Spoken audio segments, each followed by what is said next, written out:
ವಿದ್ಯಾರ್ಥಿಗಳೇ, ಎಲ್ಲರಿಗೂ ಪ್ರಿಯ ಕನ್ನಡ ಕ್ಲಾಸಸ್ಗೆ ಸ್ವಾಗತ. ಈಗ ನಾವು ಒಂದು ಪಾಠದ ಡೆಮೋನ ಕೊಡಲಿಕ್ಕೆ ಹೋಗ್ತಾ ಇದ್ದೀವಿ. ನೀವು ಕರೆಕ್ಟಾಗಿ ಅದನ್ನ ಅಬ್ಸರ್ವ್ ಮಾಡಿ. ಅದರಲ್ಲಿ ಲಿರಿಕ್ಸ್ ಮತ್ತೆ ಡಿಲಿರಿಕ್ಸ್ ಇಂದ ನಂತರದ ಚರ್ಚೆಯಲ್ಲಿ ಈಗ ಮಕ್ಕಳಿಗೆ ಹೇಳಿದ್ರು ನೀವು ಬುಕ್ಸ್ ತಗೊಂಡ್ಬಿಟ್ಟು ಮಾಡೋಕ್ಕಿಂತ ಮುಂಚೆ ಏನ್ ಮಾಡಬೇಕು? ಒಂದು ಆಟ ಆಡಬೇಕು. ಆಟ ಆಡಕ್ಕೆ ಇಷ್ಟನಾ? ಎಲ್ಲರಿಗೂ ಇಷ್ಟನಾ? ಆಟ ಆಡಬೇಕಾದ್ರೆ ಆಟ ಬಂದಿಲ್ಲ ಆಟ ಬಂದಿದೆ. ಆದ್ರೆ ಆಟ ಬಂದಿಲ್ಲ ಬ್ಯಾಂಕ್ ಬಾಲ್ ಏನಿಲ್ಲ. ಪೇಪರ್ ಇದೆ. ಆ ಪೇಪರಲ್ಲಿ ಆಟ ಆಡಬೇಕು. ಹೇಗೆ ಗೊತ್ತಾ? ಇನ್ಸ್ಟ್ರಕ್ಷನ್ ಕೊಡ್ತೀನಿ.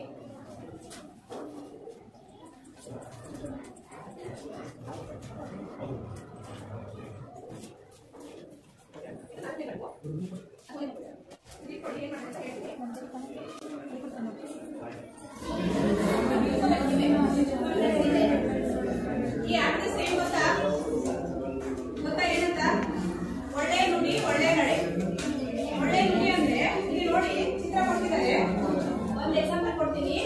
ಎಲ್ಲರಿಗೂ ಒಂದೊಂದು ಗುಂಪಿದೆ. ಒಂದನೇ ಗುಂಪು, ಎರಡನೇ ಗುಂಪು, ಮೂರನೇ ಗುಂಪು, ನಾಲ್ಕನೇ ಗುಂಪು, ಐದನೇ ಗುಂಪು. ಇಲ್ಲಿ ಬಂದಿದೆ ನೋಡಿ ನಿಮ್ಮ ಗುಂಪಿನ ಹೆಸರು. ಇಲ್ಲಿ ಬಂದಿದೆನಾ? ಅದೇ ನಿಮ್ಮ ಗುಂಪು. ಇಲ್ಲಿ ಒಂದು ವಾಕ್ಯನ ನೀಡಿದ್ದಾರೆ. ಜ್ಞಾನಕ್ಕೆ ಜ್ಞಾನವೇ ಸಾಟಿ. ಓದಿ ಬರುತ್ತಲ್ಲ ಎಲ್ಲರಿಗೂ? ಇಲ್ಲಿ ಜ್ಞಾನಕ್ಕೆ ಜ್ಞಾನವೇ ಸಾಟಿ ಅಂತ ಕೊಟ್ಟು ಕೆಳಗಡೆ ಇನ್ನೂ 3 ವಾಕ್ಯಗಳು ಕೊಟ್ಟಿದ್ದಾರೆ. ಅವುಗಳು ವಿದ್ಯೆಗೆ ವಿದ್ಯೆಯ ಸರಿಸಾಟಿ, ಭೇದ ಭಾವ ಇಲ್ಲ, ನಾಳೆ ಫಲ ಉಂಟು. ಇದರಲ್ಲಿ ಯಾವುದು ಸರಿಯಾಗಿ ಹೊಂದಾಣಿಕೆ ಆಗುತ್ತೋ ಅದನ್ನ ನೀವು ಇಲ್ಲಿ ಬರಿಬೇಕು. ನಿಮ್ಮ ಗ್ರೂಪ್ ಅಲ್ಲಿ ಫಸ್ಟ್ ನೋಡಿ, ಆಮೇಲೆ ಎಲ್ಲರೂ ನನ್ನ ನೋಡಿ. ಇದೇ ತರ ಎಲ್ಲರೂ ಒಂದೊಂದು ಅದನ್ನ ಡಿಸ್ಕಸ್ ಮಾಡಿ. ಇದರಲ್ಲಿ ಯಾವ್ದು ಸರಿ ಇದೆಯೋ ಅದನ್ನ ಟಿಕ್ ಮಾಡಿ ಅದನ್ನ ನೀವು ಬರಿಬೇಕು.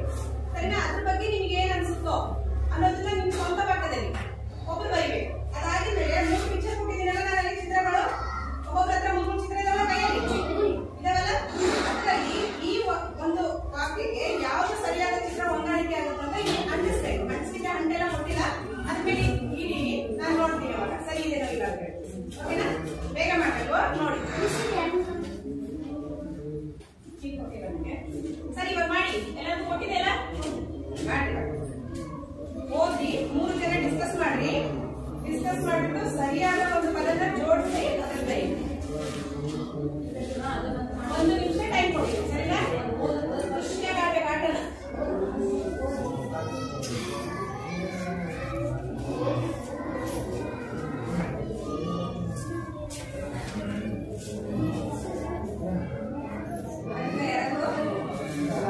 ಭೇದ ಭಾವ ಇಲ್ಲ, ಒಟ್ಟಾಗಿ ಬಾಳಬೇಕು. ಯಾವ್ದು ಸರಿಯಾಗಿದೆ ಅಂತ ಹಾಕಿದ್ದಾರೆ ಗೊತ್ತವರು? ಒಟ್ಟಾಗಿ ಬಾಳಬೇಕು. ಸರಿಯಾಗಿದೆ ಅಂತ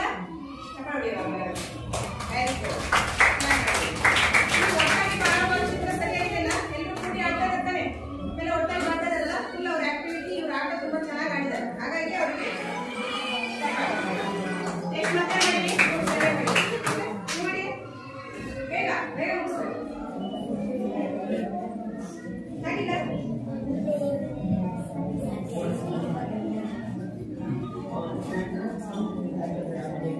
ಆಯ್ತಾ? ನೋಡಿ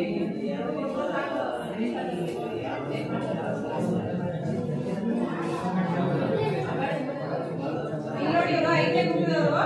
ಇಂದು ಕೊಟ್ಟ ದಾನಕ್ಕೆ ನಾಳೆ ಫಲ ಉಂಟು. ಸರಿಯಾಗಿದೆ. ಗುಡ್.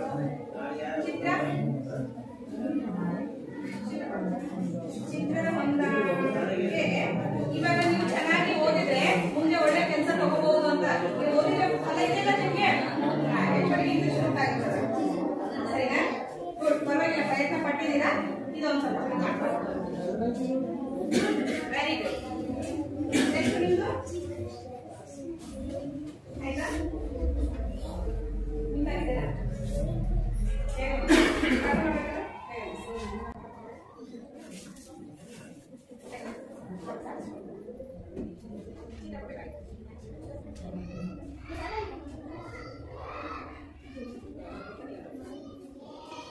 ಒಂದೇ ಗುಂಪಿನವರು ನಾವೆಲ್ಲ ಒಂದೇ. ಅದಕ್ಕೆ ಸರಿಯಾದ ಒಂದು ವಾಕ್ಯ ಯಾವ್ದು ಹೇಳಿ?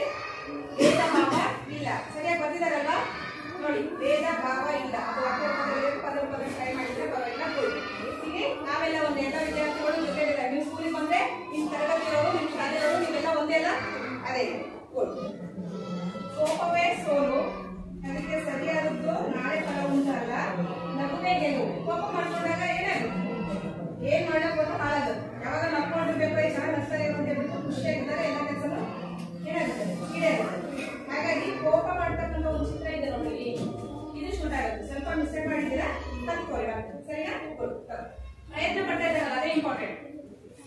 ಇಲ್ಲಿ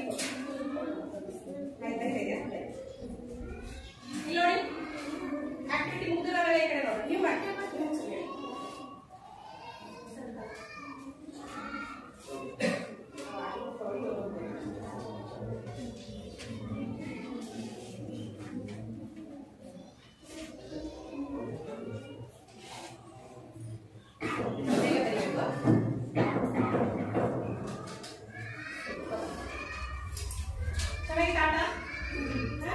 ಏನ್ ಮಾಡ್ಬೇಕು ಅಂತ ತಲೆ ಓಡಿಸಿದ್ರಲ್ಲ ಸರಿ. ಈಗ ಏನ್ ಮಾಡೋಣ ನಾವೆಲ್ಲರೂ ಪಾಠ ಮಾಡೋಣ. ಪಾಠ ಕಡೆ ಬರೀ. ಈಗ ಬುಕ್ ಯಾರು ತೆಗಿಬೇಡಿ. ಇನ್ನು ನಾವು ಮಾಡ್ತಾ ಇರೋ ಪಾಠ ಯಾವ್ದು ಗೊತ್ತಾ?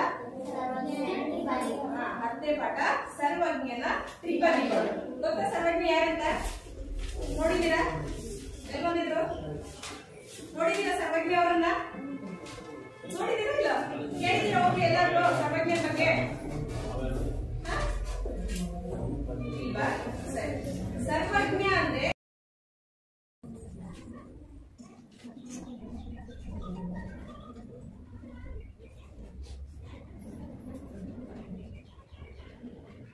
ಸರ್ವಜ್ಞನ ತ್ರಿಪದಿಗಳು. ಸರ್ವಜ್ಞ ಅನ್ನೋರು ಒಬ್ರು ವಚನಕಾರರು, ಸರಿನಾ?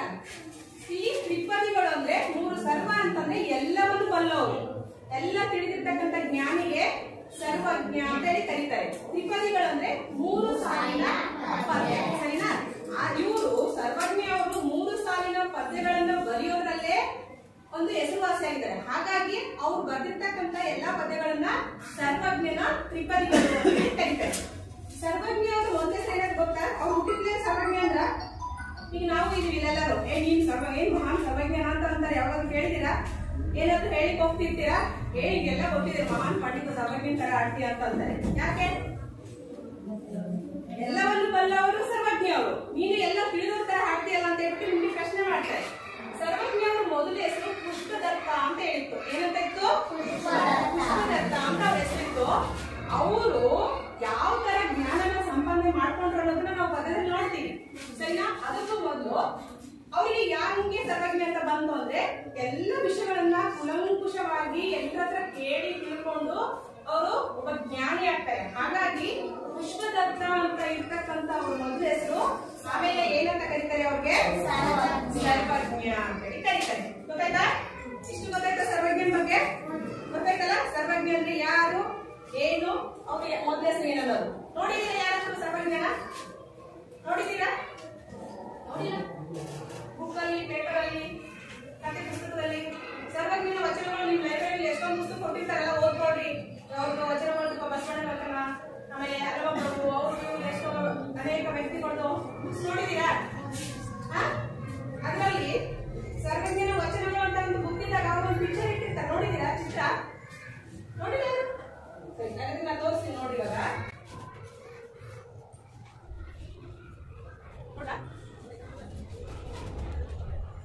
ಏನು ಅನಿಸ್ತಾರ ಅವ್ರು ನೋಡಿ? ಸುಮ್ಮನೆ ನೋಡ್ತಾ ಇದ್ದಾರೆ. ಹೌದು, ಚೆನ್ನಾಗಿದ್ದಾರೆ, ಹೆಂಗಿದ್ದಾರೆ, ಅವ್ರು ಏನೆಲ್ಲ ಹಾಕೊಂಡಿದ್ದಾರೆ ಅಂತ ಏನು ಅನಿಸ್ತಾ ಇಲ್ಲ? ಮಾತಾಡಿ. ನೋಡಿದ್ದೀರಾ? ಇವ್ರು ಯಾರು ಗೊತ್ತಾ? ಸರ್ವಜ್ಞ. ಹೇಗಿದ್ದಾರೆ ನೋಡಿ? ಚೆನ್ನಾಗಿದ್ದಾರ? ಯಾವಾಗ್ಲೂ ಎಲ್ಲ ತಿಳಿದಿರೋರು, ಸಿಂಪಲ್ ಆಗಿ ಇರೋರು. ನಮ್ಮಂತ ಅರ್ಧಮರ್ಧ ಇರೋದೇ ಆಡಂಬರದ ಒಂದು ಇದ್ರಲ್ಲಿ ಇರ್ತೀವಿ, ಸರಿನಾ? ಅವ್ರು ನೋಡಿ ಎಷ್ಟು ಸಿಂಪಲ್ ಆಗಿದ್ದಾರೆ. ಅವಾಗ ಒಂದು ಮನುಷ್ಯ ಸಾಕು ನೋಡಿ. ಈಗ ನಾವು ಪದ್ಯ ಮಾಡೋಣ. ಎಲ್ರು ಬುಕ್ ತೆಗಿ.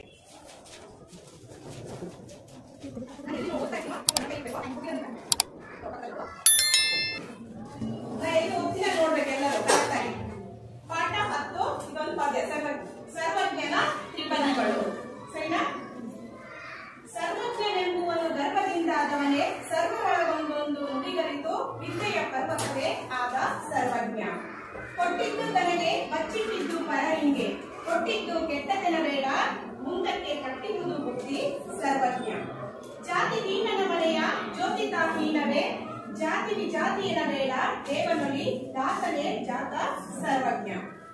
ಆಗ ಬಾ ಈಗ ಬಾ ಹೋಗಿ ಬಾ ಎನ್ನದಲೇ, ಆಗಲೇ ಕರೆದು ಕೊಡುವನು ಧರ್ಮ, ಒಂದಾಗದೆ ಬಿಡದು ಸರ್ವಜ್ಞ.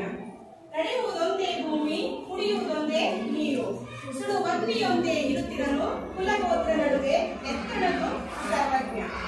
ಕೋಪವೆಂಬುವುದು ತಾನು ಪಾಪಾದ ನೆಲೆಗಟ್ಟು, ಆಪತ್ತು ಸುಖವು ಸರಿ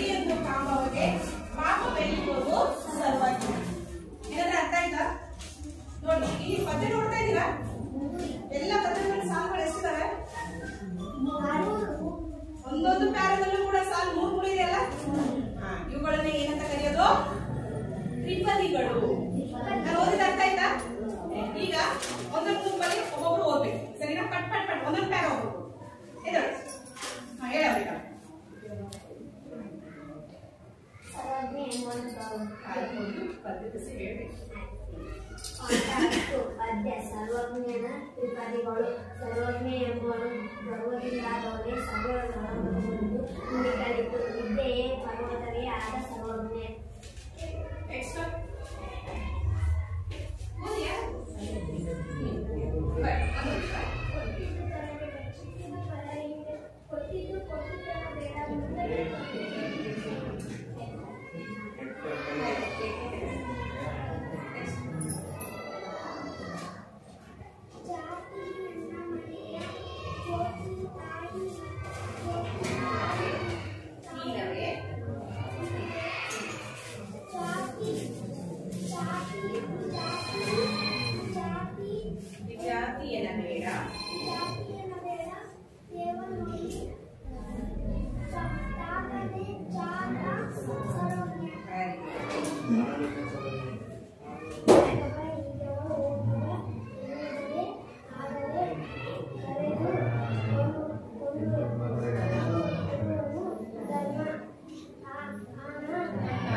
ಸ್ವಲ್ಪ ಕಷ್ಟ ಆಗ್ತಾ ಇದೆಲ್ಲ ಓದ್ಲಿಕ್ಕೆ. ಯಾಕೆ ಹೇಳಿ ಗೊತ್ತಾ? ಇದರಲ್ಲಿ 2-3 ಪದಗಳು ಸೇರಿಸಿ ಬಂದಿದೆ, ಅದೇ ವಿಶೇಷ. ತ್ರಿಪದಿಯ ವಿಶೇಷನೇ ಅದು. ಇಲ್ಲಿ ನೋಡಿ, ಸುಡುವ ಅಗ್ನಿ ಅಂತ ಓದ್ಲಿಕ್ಕೆ ಅಲ್ಲಿ ಸುಡುವ ಬೇರೆ ಇದೆ, ಅಗ್ನಿ ಬೇರೆ, ಒಂದೇ ಅಂತ 3 ಪದ ಸೇರಿ ಒಂದೊಂದು ಏನಾಗಿದ್ದಾವೆ, ಪದ ಆಗಿದಾವೆ. ಹಾಗಾಗಿ ಸ್ವಲ್ಪ ಕಷ್ಟ ಆಗ್ತಾ ಇದೆ. ಇದರಲ್ಲಿ ನೀವು ಕಲ್ತ್ಕೋಬೇಕಾಗಿದೆ ಅಂದ್ರೆ ಓದ್ಲಿಕ್ಕೆ ಬರಲಿಕ್ಕೆ ಫಸ್ಟ್ ಆಗಿ ಬಿಡಿಸಿ ಬರೆಯೋದನ್ನ ಕಲ್ತ್ಕೋಬೇಕು. ಸರಿನಾ? ಈಗ ನಾವೇನ್ ಮಾಡೋಣ, ಮೊದಲನೇ ವಿಡಿಯೋ ನೋಡೋಣ. ಸರ್ವಜ್ಞ ಎಂಬುವನು ಗರ್ವದಿಂದಾದವನೇ ಸರ್ವರೊಳಗೊಂದು ನುಡಿಗಳಿತು ವಿದ್ಯೆಯ ಪರ್ವತವೇ ಆದ ಸರ್ವಜ್ಞ.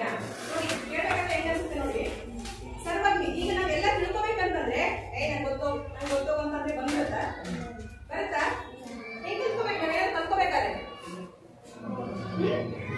ಸರ್ವರೊಳಗೊಂದಾಗಿ ಅಂದ್ರೆ ಎಲ್ಲರ ಜೊತೆನೂ ಬೆರೆತು ಅವರಿಂದ ಒಂದು ವಿಷಯ ಕಲ್ತ್ಕೋಬೇಕು, ಇವರಿಂದ ಒಂದು ವಿಷಯ ಕಲ್ತ್ಕೋಬೇಕು. ನಮಗ್ ಗೊತ್ತಿಲ್ಲದೆ ಇರೋದನ್ನ ಕೇಳಿ ಪಡ್ಕೋಬೇಕು. ಪ್ಲಸ್ ನಿಮ್ಗೆ ಏನಾದ್ರೂ ಗೊತ್ತಿದ್ರೆ ಅವ್ರ ಜೊತೆ ಏನ್ ಮಾಡ್ಬೇಕು,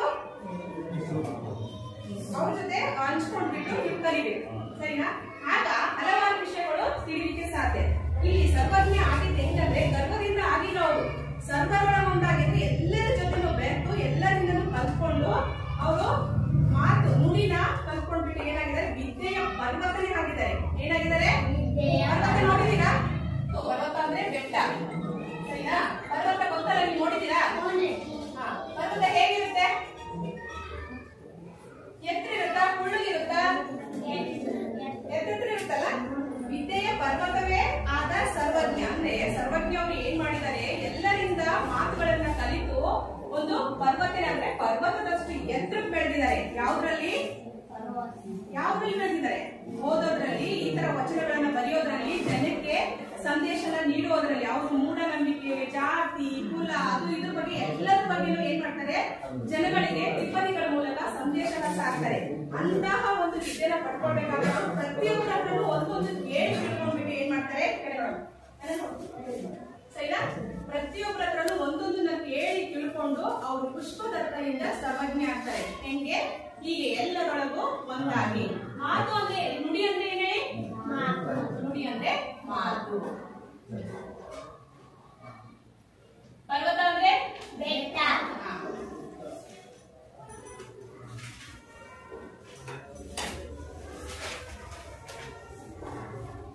ಗೊತ್ತಾಯ್ತಾ? ಸರ್ವಜ್ಞನೆಂಬುವನು ಗರ್ವದಿಂದ ಆದವನೇ ಸರ್ವರೊಳಗೊಂದು ನುಡಿಗಳಿತು. ಪ್ರತಿಯೊಬ್ಬರಲ್ಲೂ ಒಂದೊಂದು ನುಡಿ ಕಲಿತು ಅವ್ರು ಏನಾಗ್ತಾರೆ, ವಿದ್ಯೆಯ ಪರ್ವತನೆ ಆಗಿರ್ತಕ್ಕಂಥ ಮಹಾನ್ ವ್ಯಕ್ತಿ.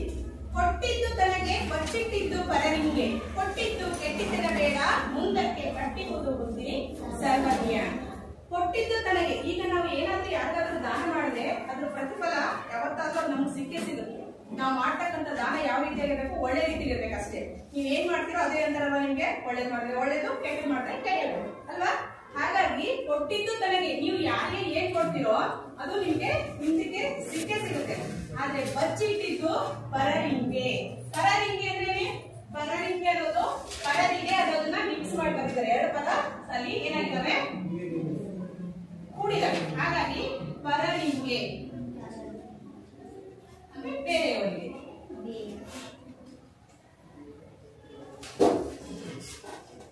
ನೀವು ಯಾರಿಗಾದ್ರೂ ಈಗ ಹೋಗ್ಬೇಕಾದ್ರೆ ಗೊತ್ತಿರ್ತೀರ, ನಿಮ್ ಫ್ರೆಂಡ್ಸ್ ಯಾರು ಕೇಳಿದ್ರೆ ಅವ್ರಿಗೆ ಹೇಳಿದ್ರೆ ನಿಮ್ಗೂ ಓದ್ದಂಗಿರುತ್ತೆ, ಪ್ಲಸ್ ಅವ್ರಿಗೂ ಗೊತ್ತಾಗುತ್ತೆ. ನಿಮ್ಗೂ ವಿದ್ಯೆ ಬಂತು, ಅವ್ರಿಗೂ ಕಲ್ಸ್ಕೊಟ್ಟಂಗಾಯ್ತು. ಅವನು ನಿಮ್ಗೆ ಅಯ್ಯೋ ನನಗೆ ಅಂಗೀಕ ಕಲ್ಸ್ಕೊಟ್ಟು ಅದರಿಂದ ನಾನು ಕಲ್ತ್ಕೊಂಡೆ ಅಂತ ಖುಷಿ ಆಗ್ತಾರೆ ಅಲ್ವಾ. ಖುಷಿ ಆದಾಗ ನಿನ್ನ ನೆನೆಸ್ಕೊಂತಾರೆ. ಒಳ್ಳೇದ್ ಮಾಡಿದ್ರೆ ಎಲ್ರು ನೆನೆಸ್ಕೊಂತಾರೆ. ಅದೇ ರೀತಿ ಕೊಟ್ಟಿದ್ದು ಏನಾಗುತ್ತೆ ತನಗೆ, ಬಚ್ಚಿಟ್ಟಿದ್ದು ಹೊರಗೆ. ಎಷ್ಟು ವರ್ಷ ಬಚ್ಚಿರ್ಬೋದು ನೀವು? ದುಡ್ಡಾಗ್ಲಿ, ವಿದ್ಯೆ ಆಗ್ಲಿ, ಹಣ ಆಗ್ಲಿ, ಆಯುಷ್ಯ ಅಂತ ತಾನೆ. ಈಗ ಎಷ್ಟೊಂದು ಆಸ್ತಿನ ಸಂಪಾದನೆ ಮಾಡಿ ಇಟ್ಟೋದ್ರೆ ಕೊನೆಗೆ ಮಕ್ಕಳು ಮರಿ ಅಂತ ಅವ್ರಿಗೆ ಯಾಕೆ ದುಡ್ಡು ಶಕ್ತಿ ಇರಲ್ಲ. ಅವ್ರು ಕೆಲಸ ಮಾಡ್ತಾರೆ, ಅವರು ಸಂಪಾದನೆ ಮಾಡ್ತಾರೆ, ಏನಾದ್ರು ಮಾಡಿ ಸಂಪಾದನೆ ಮಾಡ್ಕೊಂಡು ಜೀವನ ಮಾಡ್ತಾರೆ. ಆದ್ರೆ ಇರೋವರೆಗೂ ನಮ್ಮ ಎಷ್ಟಿರುತ್ತೋ ಅದನ್ನ ನಾವ್ ಏನ್ ಮಾಡ್ಬೇಕು ನಾವು ಅನುಭವಿಸ್ಬೇಕು. ಜೊತೆಗೆ ನಮ್ಮ ಜೊತೆಗಿರೋರು ಕೂಡ ಅನುಭವಿಸ್ತಕ್ಕಂತ ಒಂದು ಅವಕಾಶನ ಕಲ್ಪಿಸ್ಕೊಡ್ಬೇಕು. ಇವ್ರು ಹೇಳ್ತಾ ಇದ್ದಾರೆ ಈ ಒಂದು ತ್ರಿಕರಣಿ ಮೂಲಕ ಕೊಟ್ಟಿದ್ದು ತನಗಾದ್ರೆ ಬಚ್ಚಿಟ್ಟಿದ್ದು ಪರನಿಗೆ ಆಗುತ್ತೆ. ಆಮೇಲೆ ಕೊಟ್ಟ ಮೇಲೆ ಇನ್ನೊಬ್ರು ಇರ್ತಾರೆ, ಕೆಲವೊಂದು ಜಾಸ್ತಿ ಸೇರಿದವರು ಏನಾದ್ರು ಕೊಟ್ಬಿಡ್ತಾರೆ, ಹೋಗಿ ಬಿಡು ತಗೋ ಅಂತ ಹೇಳ್ಬಿಟ್ಟು. ಅಯ್ಯೋ ಅವ್ರು ಕೊಟ್ಬಿಟ್ಟೆ ಅಂತ ಖಾಲಿ ಆಗುತ್ತೆ, ಅವ್ರು ಕೊಟ್ಬಿಟ್ಟೆ ನನ್ನ ಹತ್ರ ಮುಗಿದೋಯ್ತು, ಇದನ್ನೇ ಅಂತ ಇರ್ತಾರೆ. ನೀನ್ ಏನಾದ್ರು ಕೊಟ್ಟೆ ಅನ್ಕೋತ ಕೂತ್ಕೊಂಡ್ರೆ ನೆಮ್ಮದಿ ಹಾಳಾಗಿ ಅದು ಏನಕ್ಕೂ ಯೂಸ್ ಆಗಲ್ಲ. ಹಾಗಾಗಿ ಏನೇಳಿ ಯಾವಾಗ್ಲೂ ಕೊಟ್ಟಿದ್ದು ಕೆಟ್ಟಿದ್ದು ಅಂತ ಹೇಳ್ಬಿಟ್ಟು ಯಾವಾಗ್ಲೂ ಕೊರುತ್ತಾ ಇರ್ಬೇಡ.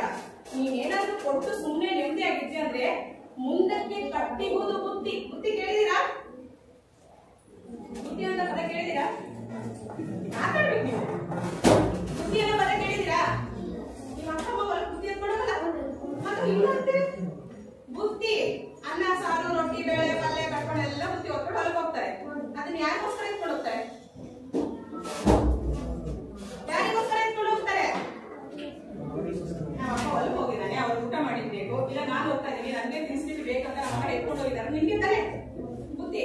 ಹಾಗಾಗಿ ದೇವರು ನೀವೇನಾದ್ರೂ ಒಳ್ಳೇದನ್ನ ಮಾಡಿದ್ರೆ ಅದು ಮುಂದೆ ನಿಮ್ಗೆ ಸಿಕ್ಕೇ ಸಿಗುತ್ತೆ. ಅಂದ್ರೆ ಬುದ್ಧಿ ರೂಪದಲ್ಲಿ ನಿಮ್ ಹೆಸರಲ್ಲಿ ಕಟ್ಟಿಟ್ಟಿದ್ದಾರೆ ಅಂತ ಅರ್ಥ. ಹೊಲಕೋಬೇಕಾದ್ರೆ ನಿಮ್ಮ ಅಮ್ಮ ನಿಮ್ಮ ಅಪ್ಪ ತಿಳ್ಕೊಂಡು ಹೋಗ್ತಾರೆ, ಬುದ್ಧಿ ಯಾರಾದ್ರೂ ಬಂದು ತಿಂದೋಗ್ತಾರೆ ಅಂತ ತಿಳ್ಕೊಂಡು ಹೋಗ್ತಾರೆ.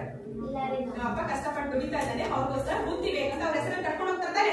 ಅದೇ ರೀತಿ ನೀವ್ ಏನಾದ್ರೂ ದಾನ ಮಾಡಿದ್ದು ನಿಮ್ಗೋಸ್ಕರ ದೇವರು ಒಂದ್ ಕಡೆ ಗಂಟು ಕಟ್ಟಿ ಇಟ್ಟಿರ್ತಾರಂತೆ. ಇವತ್ತು ಇವ್ರು ಈ ತರ ಮಾಡಿದ್ದಾರೆ, ಇವ್ರಿಗೋಸ್ಕರ ನಾ ಇದು ಕೊಡ್ಬೇಕು ಅಂತ ಹೇಳ್ಬಿಟ್ಟು ಏನ್ ಮಾಡ್ತಾರೆ, ಅಲ್ಲಿ ಬುದ್ಧಿ ಕಟ್ಟಿ ಅಂದ್ರೆ ಎಲ್ಲರೂ ನಿಮ್ ಹೆಸರಲ್ಲಿ ಸಂಗ್ರಹಣೆ ಮಾಡಿ ಕಟ್ಟಿ ಇರ್ತಾರೆ. ಅದನ್ನ ಬುದ್ಧಿ ಅಂತಾರೆ.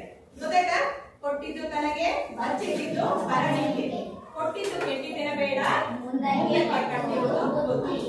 ನೆಕ್ಸ್ಟ್, ಜಾತಿ ಹೀನನ ಮನೆಯ ಜ್ಯೋತಿ ಹೀನವೇ, ಜಾತಿ ವಿಜಾತಿಯನ ಬೇಡ ದೇವನವಿ, ದಾತನೇ ಜಾತ ಸರ್ವಜ್ಞ. ಜಾತಿ ಹೀನನ ಮನೆಯು. ಈಗ ನೋಡಿ ನಮ್ಮ ಸುತ್ತಮುತ್ತಲಿನ ಸಮಾಜದಲ್ಲಿ ಈ ಜಾತಿ ವಿಜಾತಿ ತುಂಬಾ ಗೊತ್ತು. ಅಯ್ಯೋ ಮಿಸ್ ನಮ್ಗೆ ಆ ಮನೆ ಹೋಗೋಣ ಅಂತಾರೆ, ಇದು ನಮ್ದೇ ಹೋಗಿ ನಾವ್ ಇಷ್ಟಲ್ಲೇ ಇರ್ಬೇಕು, ಮತ್ತೆ ನಾವು ಹೋದ್ರೆ ಅವ್ರು ಹಂಗ್ ಮಾಡ್ತಾರೆ ಹಿಂಗ್ ಮಾಡ್ತಾರೆ, ಅದೆಲ್ಲ ಏನೂ ಇಲ್ಲ. ನಾವೆಲ್ಲರೂ ಮನುಷ್ಯರು ತಾನೆ, ಎರಡೇ ಜಾತಿ, ಗಂಡು ಹೆಣ್ಣು ಅಲ್ವಾ? ಅರ್ಥ ಆಗ್ತದಲ್ಲ? ನೀವು ಹಾವು ಅಂದ್ರೆ ನಮ್ಗೆ ಏನಾದ್ರು ಹೇಳಿ ಬರುತ್ತೆ, ಇಲ್ಲಾಂದ್ರೆ ಏನು ಅರ್ಥ ಆಗ್ತಿಲ್ಲ ಅನ್ನೋದು ಮನಸ್ಸಿನಲ್ಲಿ ಸರಿನಾ? ಜಾತಿ ಹೀನನ ಮನೆ ಅಂದ್ರೆ ಜಾತಿಯಲ್ಲಿ ಕೆಳಜಾತಿಯಲ್ಲಿರೋರ್ಗೆ ಸ್ವಲ್ಪ ಕಟ್ಟುಪಾಡುಗಳು ಜಾಸ್ತಿ, ಹೌದಿಲ್ಲ? ಅವರು ಸ್ವತಂತ್ರವಾಗಿ ಏನಾದ್ರು ಮಾಡ್ಲಿಕ್ಕೆ ಸ್ವಲ್ಪ ಭಯ ಪಡ್ತಾರೆ. ಅಯ್ಯೋ ನಾವು ಅಲ್ಲಿ ಹೋದ್ರೆ ಅವ್ರು ಏನಾದ್ರು ಅನ್ಕೋತಾರೆ. ಇವು ಸುಮಾರು ದೇವಸ್ಥಾನಗಳಲ್ಲಿ ಕೆಳಜಾತಿಯವ್ರಿಗೆ ಇನ್ನೂ ಅವಕಾಶ ಇಲ್ಲ. ಅದನ್ನೆಲ್ಲ ನಾವು ತೊಲಗಾಕ್ಬೇಕು. 17ನೇ ಶತಮಾನದಲ್ಲಿ ಸರ್ವಜ್ಞನೇ ಹೇಳಿದ್ದಾನೆ, ನಾವು ಎಲ್ಲಿವರೆಗೂ ಬಂದಿದೀವಿ ಇವಾಗ ಅದನ್ನೆಲ್ಲ ಏನ್ ಮಾಡ್ಬೇಕು, ನಾವು ತೊಡೆದು ಹಾಕ್ಬೇಕು. ಜಾತಿ ಹೀನನ ಮನೆಯು ಜ್ಯೋತಿ ತಾಯಿನವೇ. ಈಗ ಮೇಲ್ಜಾತಿಯವರು ಇದ್ದಾರೆ, ಕೆಳಜಾತಿಯವರು ಇದ್ದಾರೆ. ಇವ್ರು ಕೆಳಜಾತಿಯವರು, ಇವ್ರು ಮೇಲ್ಜಾತಿಯವರು ಅಂತ ಬರ್ತಾರೆ. ನೀವು ಊರಲ್ಲಿ ಅಂತ ಗೌಡ್ರು ಅವರು ಇವ್ರಲ್ಲ, ಸರಿನಾ? ಎಲ್ಲಾನು ಮಾಡಿ ಹೇಳ್ಬೇಡ. ಅದ್ರಲ್ಲಿ ಅವ್ರ ಮನೆಗೊಂದು ಲೈಟ್ ಹಚ್ಚಿರ್ತಾರೆ, ಇವ್ರ ಮನೆಗೊಂದು ಲೈಟ್ ಹಚ್ಚಿರ್ತಾರೆ. ಅವಾಗೆಲ್ಲ ದೀಪಗಳಿದ್ವು. ಹಾಗಾಗಿ ಇಲ್ಲಿ ಜ್ಯೋತಿ ತಾಯಿನವೇ. ಜ್ಯೋತಿ ಅಂದ್ರೆ ಬೆಳಕು ಅಲ್ವಾ? ಅವ್ರ ಮನೆ ದೀಪ ಇವ್ರ ಮನೆ ದೀಪ ಬೇರೆ ಬೇರೆ ಉರಿಯುತ್ತಾ? ಉರಿಯುತ್ತಾ? ಒಂದ್ಸಲ ಚೆಕ್ ಮಾಡಿ. ಅವ್ರ ಮನೆ ದೀಪ ಹಚ್ಚಿದ್ದಾರೆ, ಅವ್ರ ಮನೆ ದೀಪ ದೊಡ್ಡ ಜಾತಿ ಇದ್ದಾರೆ, ಜಗ್ಗೆ ಉರಿಯಾಗಲ್ಲ. ಇವ್ರ ಪಾಪ ಕೆಳ ಜಾತಿ ಇದ್ದಾರೆ, ಸಣ್ಣ ಉರಿಯಾಗತ್ತದ. ನೋಡ್ತೀರಾ? ನೋಡಿದೀರಾ ಯಾವತ್ತಾದ್ರು? ನೋಡಿದೀರಾ? ಇಲ್ಲ. ಯಾವ ಜಾತಿ ಅನ್ನೋದು ಬೆಳಕಿಗೆ ಇಲ್ಲ. ಯಾವ್ದಕ್ಕಿಲ್ಲ? ಬೆಳಕಿಗೆ ಇಲ್ಲ. ಅಂದಾಗೆ ಮನುಷ್ಯನಿಗೆ ಯಾಕೆ ಜಾತಿ ಬೇಕು ಅಂತ ಇಲ್ಲಿ ಸರ್ವಜ್ಞರು ಹೇಳ್ತಾ ಇದ್ದಾರೆ. ಜಾತಿ ವಿಜಾತಿಯನ್ನ ಬೇಡ, ದೇವನಲ್ಲಿ ದಾತನೇ ಜಾತ ಸರ್ವಜ್ಞ. ದೇವ್ರನ್ನ ಯಾರು ಹೊಂದಿರ್ತಾರೆ ಅವನೇ ಜಾತಿಯಲ್ಲಿ ಸರ್ವಶ್ರೇಷ್ಠವಾದ ವ್ಯಕ್ತಿ. ಅವ್ರು ಆ ಕುಲದಲ್ಲಿ ಹುಟ್ಟಿದಾರಂದ್ರೆ ಅವ್ನು ಶ್ರೇಷ್ಠ ಅಲ್ಲ, ಇವ್ ಈ ಕುಲದಲ್ಲಿ ಹುಟ್ಟಿದಾರಂದ್ರೆ ಇವನು ಶ್ರೇಷ್ಠ ಅಲ್ಲ. ಯಾರು ಒಳ್ಳೆ ಕೆಲಸನ ಮಾಡಿ ದೇವರಿಗೆ ಹತ್ರ ಆಗ್ತಾರೋ ಅಂದ್ರೆ ದೇವ್ರು ಅಂದ್ರೆ ಏನು? ಒಳ್ಳೆದನ್ನ ಮಾಡೋರೇ ದೇವ್ರು, ಸರಿನಾ? ಅವನೇ ಜಾತಿಯಲ್ಲೇ ದೊಡ್ಡ ಜಾತಿಯವನು ಅಂತ ಹೇಳಿದ್ರು ಇಲ್ಲಿ ಏನ್ ಮಾಡಿದ್ದಾರೆ ಸರ್ವಜ್ಞರು ತಮ್ಮ ತ್ರಿಪದಿಗಳಲ್ಲಿ ಹೇಳಿದ್ದಾರೆ. ಆಗ ಬಾ ಈಗ ಬಾ ಹೋಗಿ ಬಾ ಎನ್ನದರೆ ಆಗಲೇ ಕರೆದು ಕೊಡುವನ ಧರ್ಮ ಒಂದಾಗದೆ ಬಿಡದು ಸರ್ವಜ್ಞ. ಈಗ ನಿಮ್ಮ ಮನೆಗೆ ಯಾರಾದ್ರೂ ನೀಡ್ಸ್ಕೊಳಕ್ ಬರ್ತಾರೆ, ಬರ್ತಾರಲ್ಲ, ನೋಡಿದೀರಾ? ನೀವು ಮನೆಯಲ್ಲಿ ಕೆಲವೊಬ್ರು ಅಕ್ಕಿ ನೀಡ್ಸ್ಕೊಳಕೋ, ಕೆಲವರು ಊಟ ನೀಡ್ಸ್ಕೊಳಕೋ, ಕೆಲವೊಬ್ರು ಸಾಧು ಎಲ್ಲ ಬರ್ತಾರೆ. ಅವ್ರು ಬಂದಾಗ ನಾವ್ ಏನ್ ಮಾಡ್ಬೇಕು?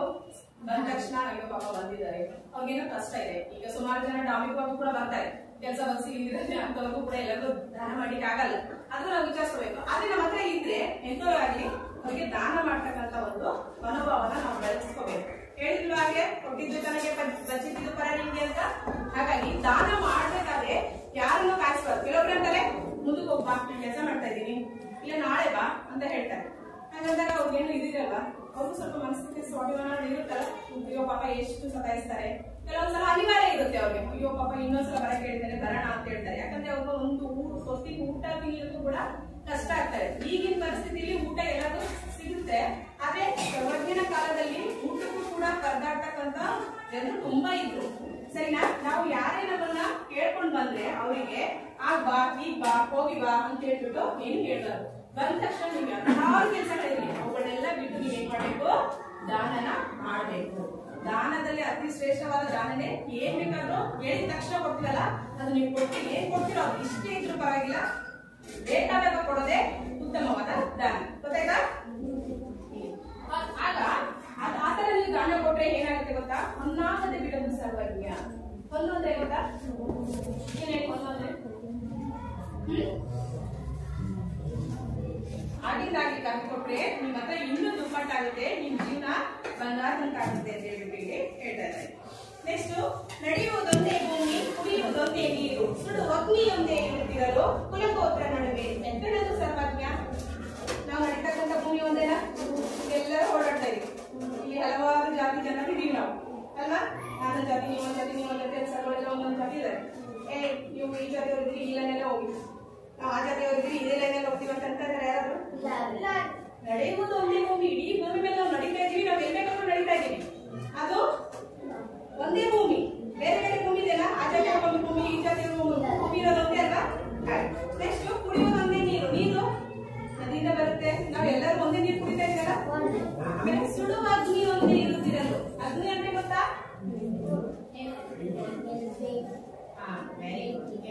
ಬೆಂಕಿ. ಅಗ್ನಿ ಅಂದ್ರೆ ಬೆಂಕಿ.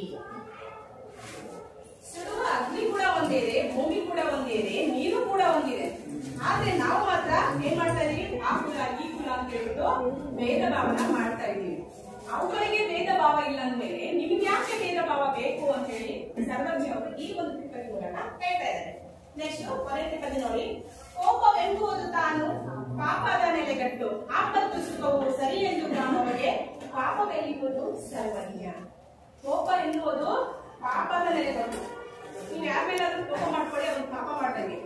ಯಾವಾಗ್ಲೂ ಮನುಷ್ಯ ಕಾಮ್ ಆಗಿ ಕೂಲ್ ಆಗಿ ಶಾಂತವಾಗಿರ್ಬೇಕು, ಎಲ್ಲ ಕೆಲಸಗಳು ಯಶಸ್ವಿಯಾಗಿ ಸಾಕ್ತಾರೆ. ಯಾವಾಗಾದ್ರೂ ನೀವು ಕೋಪ ಮಾಡ್ಕೊಳ್ಳಿ, ಕೋಪ ಮಾಡ್ಕೊಂಡ್ಬಿಟ್ಟು ಅವ್ರ ಜೊತೆ ಜಗಳಾಡಿ, ನೀವ್ ಏನ್ ಕೇಳ್ತೀವಿ ಅವ್ರು ಏನು ಕೊಡಲ್ಲ, ಲಾಸ್ ಆಗ್ತದೆ. ಪಾಪ ಮೀನ್ಸ್ ನಮ್ಗೆ ಒಳ್ಳೇದು ಆಗಿಲ್ಲ ಅಂದ್ರೆ ಅದು ಪಾಪ ಅಂತಾರೆ. ಕೋಪವೆಂಬುದು ತಾನು ಪಾಪದ ನೆಲೆಗಟ್ಟು. ಯಾವಾಗ್ಲೂ ಕೋಪ ಮಾಡ್ಕೊಳ್ತಿದ್ರೆ ಎಲ್ಲಾ ಕೆಲಸಗಳನ್ನ ನಗು ಮುಖದಿಂದ ಸಂತೋಷದಿಂದ ಮಾಡ್ಬೇಕು. ಆಪತ್ತು ಸುಖವು ಸರಿ ಎಂದು ಕಾಂಬವಗೆ ಪಾಪವೆಂಬುದು ಸರ್ವಜ್ಞ. ಆಪತ್ತಿನಲ್ಲೂ ಕೂಡ ಸುಖನ ಬಯಸುವವರಿಗೆ ಏನು ಪಾಪವೇ ಬರಲ್ಲ ಅಂತಹ ಒಂದು ಇದನ್ನ ಇವರು ಸಾಕ್ತಾ ಇದ್ದಾರೆ. ಗೊತ್ತಾಯ್ತಾ? ಇದಿಷ್ಟು ಇವರು ಈ ಒಂದು ಪದದ ವಿವರಣೆ. ಹೇಳ್ತೀರಾ? ಪದ ಎಲ್ಲರೂ ಕೇಳ ಕೈ ಎತ್ತೀರಾ? ತನಗೆ ಬಚ್ಚಿಟ್ಟಿದ್ದು ಯಾರಿಗೆ? ನಿಮ್ಮಲ್ಲಿ ಬೇಡ. ಕೊಟ್ಟಿದ್ದು ತನಗಾದ್ರೆ ಬಚ್ಚಿಟ್ಟಿದ್ದು ಕೈ ಎತ್ತಬೇಕು. ನಿಮ್ಗೆ ಯಾಕೆ ಅರ್ಥ ಆಗಿಲ್ಲ? ಕೈ ಎತ್ತಬೇಕು, ಬಿಸಿಲ್ಲ. ನೀವು ಕೈ ಎತ್ತೀರ ಗೊತ್ತಾಗುತ್ತೆ. ನಿಮ್ಗೆ ಅರ್ಥ ಆಗಿಲ್ಲ? ಗೊತ್ತಾಗಿಲ್ಲ? ಇನ್ನೊಂದ್ಸಲ ಹೇಳ್ತೀನಿ. ಇರಿ, ಇಲ್ಲಿ ಯಾರಾದ್ರೂ ಹೇಳಿದ್ರೆ ಆಮೇಲೆ ಯಾಕೆ ಅಂತ ಹೆಸರು ಮಾಡಿ. ನಿಮ್ಗೆ ಗೊತ್ತಾಗಿಲ್ಲ? ನಿಮ್ಗೆ ಗೊತ್ತಾಗಿಲ್ಲ? ಹೆಸರು ಹೇಳಿದ್ರು ಕೊಟ್ಟಿದ್ದು ತನಗೆ ಬಚ್ಚಿಟ್ಟು ಹೇಳು. ಹೇಳು, ಒಂದೇ ಪದ ಹೇಳಿ ಪರವಾಗಿಲ್ಲ. ಆಮೇಲೆ ಸೆಂಟೆನ್ಸ್ ಮಾಡ್ಲಿಕ್ಕೆ ಹೇಳ್ಕೊಡ್ತೀನಿ ನಾನು. ಹೇಳು.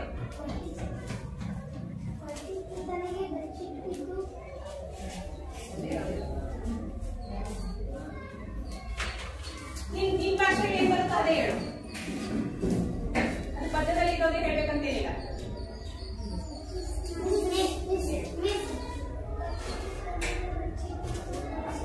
ಪರನಿಗೆ, ಅಲ್ಲಿ ಉಪ್ಪಲ್ಲಿ ಪರನಿಗೆ ಇದೆ. ಪರನಿಗೆ ಅಂದ್ರೆ ಬೇರೆಯವರಿಗೆಲ್ಲ ಹೇಳಿದ್ದೀನಲ್ಲ ನಾನು.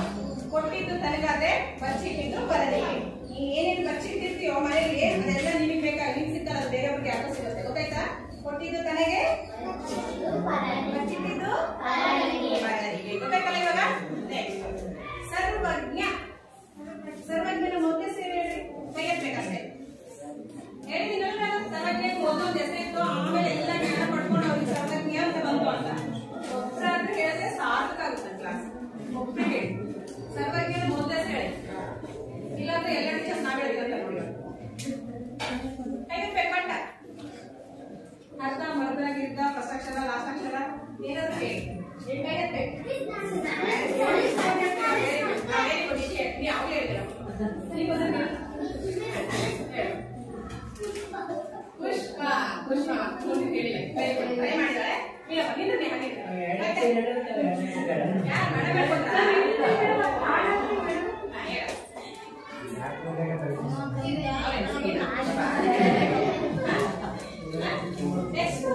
ಪುಷ್ಪ ಯಾರು ನಿಮ್ಮ ಫ್ರೆಂಡ್?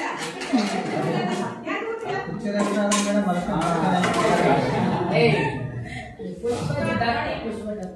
ಹಂಗೆ ಸ್ಟೈಲ್ ಮಾಡಿ ತೋರಿಸ್ಬೇಕು ಎಲ್ಲರೂ ಹೇಳ್ಸ್ಕೊಂಡಾಗ ಅದನ್ನ ನೆನ್ಪಿಟ್ಕೋಬೇಕು. ಹೇಳಿದ್ದೀನಿ ನಾನು 2-3 ಸಲ ಹೇಳಿದ್ದೀನಿ. ಅವ್ರ ಹೆಸರು ಪುಷ್ಪದತ್ತ, ಪುಷ್ಪದತ್ತ, ಪುಷ್ಪದತ್ತ ಅಂತ. ಪುಷ್ಪ ಸರಿನಾ? ಗೊತ್ತಾಯ್ತಾ? ಮೊದಲ ಹೆಸರು ಪುಷ್ಪದತ್ತ. ಅವ್ರ ಪದ್ಯಗಳು ಎಷ್ಟು ಸಾಲುಗಳಿಂದ ಕೂಡಿರ್ತಾವ? Very good. ಅದೇ ಅರ್ಥ ಇದೆಯಲ್ಲ? ಈಗ ನಾವು ನೆಕ್ಸ್ಟ್ ಇನ್ನೊಂದು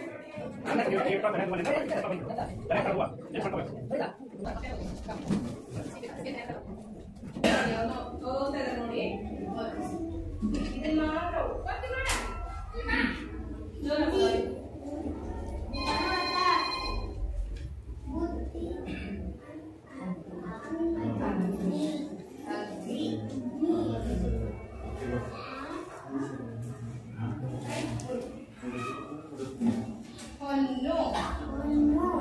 ಓದಿದಾನೆ ಕರೆಕ್ಟಾಗಿ. ಸ್ವಲ್ಪ ಓದ್ತಾನೆ. ಈ 3ನ ಸ್ಪೀಡ್ ಓದಿದಲ್ಲ, 2 ಸ್ವಲ್ಪ ಇದಾಗಿದೆ. ನುಡಿ, ಪರ್ವತ, ಬುತ್ತಿ, ಅಗ್ನಿ, 5 ಪದಗಳನ್ನ ನೀಡಿದ್ದಾರೆ ಅಲ್ವಾ? ಈಗ ಏನ್ ಮಾಡಿದ್ದಾರೆ? ಕಾಣಿಸ್ತಿದೆ ಏನು?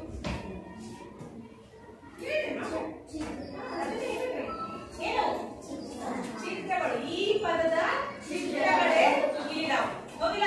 ಇಲ್ಲಿ ನುಡಿ ಮಾತಾಡ್ಬೇಕಾದ್ರೆ ಬಾಯಿಂದ ನುಡಿ ಹೊರಗಡೆ ಬರ್ತಾ ಇದೆ. ಇಲ್ಲಿ ಪರ್ವತ ಇದೆ, ಆಮೇಲೆ ಇಲ್ಲಿ ಬುತ್ತಿ. ಹಾಗೆ ಹೇಳ್ತಾರ ಬುತ್ತಿ ಹಿಂಗೆ ಕರ್ಕೊಂಡು ಹೋಗ್ತಾರಿಲ್ಲ, ಗುಡ್ಡೆ ಹೋಗ್ತಾರೆ ಆ ಕಡೆ ಇಟ್ಕೊಳ್ಳೋದು, ಅದೇ ಬುತ್ತಿ. ನೆಕ್ಸ್ಟ್ ಅಗ್ನಿ. ಬೆಂಕಿಂಗ್ ಹೇಳಿದ್ರಲ್ಲ, ಕಲರ್ ಅದಾದ್ರೆ ಸ್ವಲ್ಪ ಕೆಂಪೆ ಮುಖ ಅರ್ಶಿನ ಕಾಣಿಸ್ತಾ ಇತ್ತು ಜಾಗಕ್ಕೆ. ಹೀಗೆ ಬೆಂಕಿ ತರ ಹೋಗಿದೆ. ನೆಕ್ಸ್ಟ್ ಒಂದು. ಅಲ್ಲೇ ಮಿಕ್ಸ್ ಕ್ಲಿಯರ್ ಕೊಟ್ಟರೋ ಒಂದು ಅಂತ ಹೇಳ್ತೀರಾ ನೀವು ಅಂತೀರಾ? ಚುಕ್ಕಿ ಹೊಲ ಎದ್ರಿಂದ ಆಗ್ತದೆ, ಹಾಗಾಗಿ ಒಂದು. ಇಷ್ಟು ಗೊತ್ತಾಯ್ತು. ಇಲ್ಲಿ ಪದಗಳಿದೆ, ಇಲ್ಲಿಗೆ ಅದಕ್ಕೆ ಸಂಬಂಧಪಟ್ಟಂಗೆ ಚಿತ್ರಗಳಿದೆ. ನಾನು ಇಲ್ಲಿ ಇದು ನಿಮ್ ಕೆಲಸ ಕೊಡೋದು. ಈಗ 5 ಮುಗಿದಿರಲ್ಲ, 1 2 3 4 5 ಇಲ್ಲಿ 5 ಪದಗಳಿದಾವಲ್ಲ. ಈಗೇನ್ ಮಾಡ್ಬೇಕು? ಒಂದೊಂದು ಗುಂಪಿನ ಬಂದ್ಬಿಟ್ಟು ಈ ಕಡೆ ಒಬ್ಬ ಓದಿ. ಯಾರು ಓದೇ ಒಂದ್ಸಲ ಹೋಗ್ತಾಳೆ, ಆಮೇಲೆ ನೀವು ಮಾಡಿ.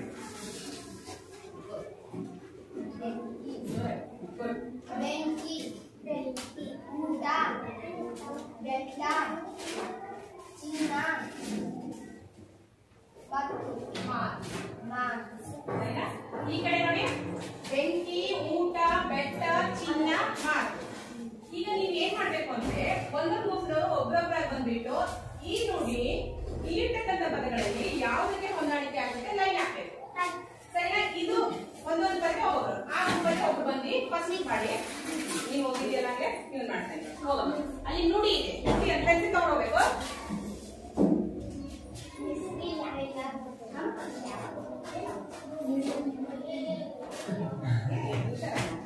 ಅವನಲ್ಲಿ ತಲೆ ಓಡಿಸಿಲ್ಲ ವೆರಿ ಗುಡ್ ಮ್ಯಾಚ್ ಮಾಡೋಣ ನೋಡಿ ಸೀದಾ ಬಾಯಿಗೆ ಹೋಯ್ತು ಮಾತು ವೆರಿ ಗುಡ್ ಹೋಗಮ್ಮ ನೆಕ್ಸ್ಟ್ ಎರಡನೇ ಗುಂಪು ಮುಗ್ಬೋದು ಬನ್ನಿ ನೀನು ಓದಿದ್ಯಾ ನೀನು ಬರಲಿಕ್ಕೆ ಕರ್ಕೊಂಡ್ರೆ ನೀವು ಮಾಡ್ತಾಳೆ ನೋಡು ಮಾಡು ಪರ್ವತ ನೆಕ್ಸ್ಟ್ ಅದ್ರಲ್ಲಿ ಯಾವ್ದು ಮ್ಯಾಚ್ ಆಗುತ್ತೆ ನೋಡು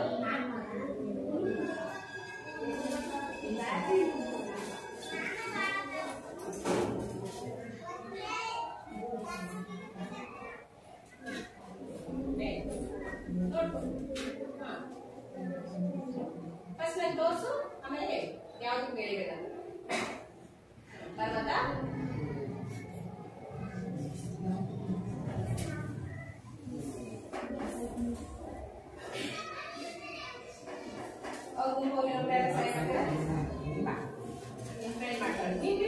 ನೋಡ್ಕೋಬೇಕಾಗಿ ಮಾಡೋದನ್ನ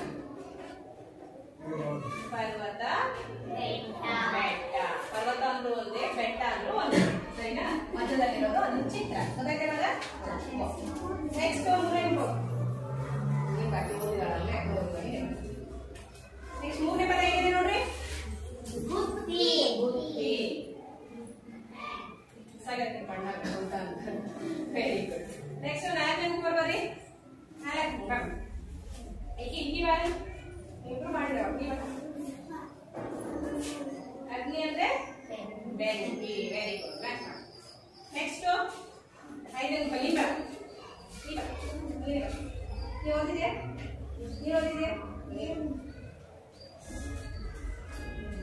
ಹೆಗ್ಗಿದ್ದು ಒಂದೇ ಮಿಸ್ ಅದು ಏನ್ ಸರಿ ಇದೆ ತಪ್ಪಿಲ್ಲ ನನ್ಗೊತ್ತು ಸೀಸಿ ಸಿಕ್ಕದಂತ ಅಲ್ವಾ ಅಗ್ನಿ ಅಂದ್ರೆ ಏನಮ್ಮ ಸಾರಿ ಒಂದು ಅಂತೇನ ಚಿನ್ನ ಬಂಗಾರ ಚೆನ್ನಾಗಿದೆ ಓಲೆಗಳು ಅರ್ಥಾಯ್ತಾ ಕರೆಕ್ಟ್ ಆಗ್ಬಿಟ್ಟು ಮುಖ್ಯ ಪದಗಳ ಸುಮ್ಮನೆ ಈಗ ಹೇಳಿದ್ರು ಬರೆಯೋದಕ್ಕೆ ಕಷ್ಟ ಆಗ್ತದೆ ಫಸ್ಟ್ ಆಗ್ಬಿಟ್ಟು ನಾವು ಬರೆಯ ಕೊಟ್ಟಿದ್ರೆ ಕಷ್ಟ ಆಯ್ತು ಅಂತೀರಲ್ಲ ಎಷ್ಟು ಬೇಗ ಮುಗಿತಲ್ಲ ವೆರಿ ಗುಡ್ ನೆಕ್ಸ್ಟ್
ಜಮಾ ಕೊಡೋ ಉದ್ದೇಶ ರೀ 18 ಅವಧಿಯಲ್ಲಿರ್ತಕ್ಕಂಥ ಒಂದು ಪಾಠವನ್ನು ಇವತ್ತು ಜಮಾ ಕೊಟ್ಟಿದ್ದಾರೆ. ಅದನ್ನು ನಾವು ಯಾವ ರೀತಿಯಾಗಿ ಹಂಚಿಕೊಳ್ಳಬೇಕಂತ ನಾವು ನಮ್ಮೇ ಯಾಕಂದ್ರೆ ಅದು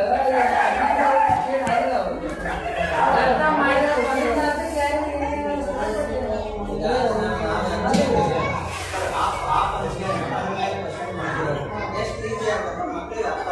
ಅದು ರೈಟ್ ಸರ್.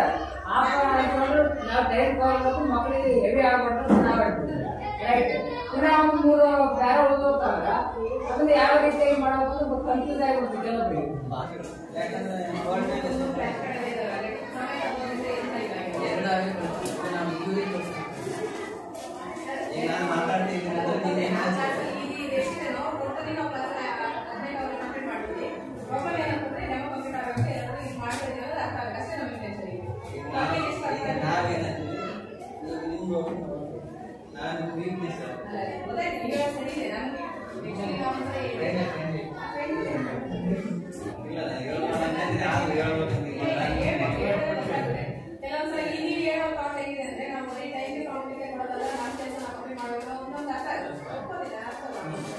ಓದ್ತಾ ಇದ್ದಾರೆ, ಬರಿತಾ ಇದ್ದಾರೆ. ನಾನು ಒಂದೇ ಸರಿಗೆ ಎಲ್ಲಾ ಪಾಠನ ಓದ್ಬೇಕು ಅಂತ ಆಗಲ್ಲ. ಸಾಕಷ್ಟು ಇಮೇಜ್. ಥ್ಯಾಂಕ್ ಯು ಸರ್, ಚೆನ್ನಾಗಿ ಮಾಡಿ.